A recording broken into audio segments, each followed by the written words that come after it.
সোহান, আসলে বিশ্ববিদ্যালয়ের গোটা ক্যাম্পাস ঘুরেছে ফটক যে কয়টা আছে 12টি ফটক, সেখানে কিন্তু দেখেছি আইন শৃঙ্খলা রক্ষাকারী বাহিনী বেশ তৎপর রয়েছে।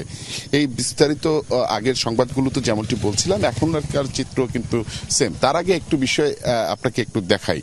এই জায়গাটিতে যেখানে বিশ্ববিদ্যালয়ের প্রশাসন, নির্বাচন কমিশন মনিটর বসিয়েছিলেন, এই মনিটর বসানোর সময় যেদিন নির্বাচন হলো সেদিন কিন্তু শিক্ষার্থীদের বা প্রার্থীদের যে সকল সমর্থকরা রয়েছিল তারা কিন্তু বেশ একেবারে ভিড় ছিল।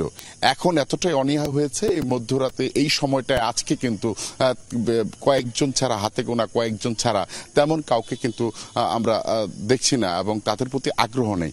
আমরা তেমন কয়েকজনকে দেখি, একটু কথা বলার চেষ্টা করব যে আপনারা তো এত গভীর রাতে এখানে ভোট গণনা দেখছিলেন, একটু বলবেন কি যে আসলে আপনাদের প্রতিক্রিয়াটি কি দেরি হওয়ার বিষয়টি?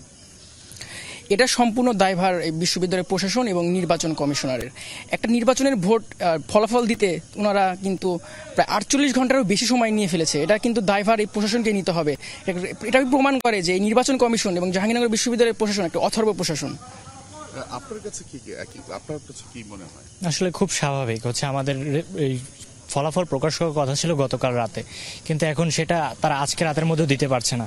আর দেখা যাচ্ছে যে আমাদের ম্যাক্সিমাম ডিপার্টমেন্টে এখন পরীক্ষা চলতেছে, যেমন আমাদের পরশুদিন এক্সাম আছে, তো বিভিন্ন ডিপার্টমেন্টে পরীক্ষা চলছে। তো এই সময় আমাদের অবশ্যই উচিত যে পড়াশোনা করা। তো আমাদের তো আর সম্ভব না যে 48 ঘন্টা পরও যে আমরা এখানে এসে যে সেম উত্তেজনা নিয়ে থাকবো, এটা আসলে সম্ভব না। আসলে শুনছিলেন সবাই কিন্তু প্রশাসনের যে অবহেলাকেই দায়ী করছেন। এই ফল প্রকাশের যে দেরি হচ্ছে এর জন্য কিন্তু সবাই প্রশাসনকেই দোষ দেন।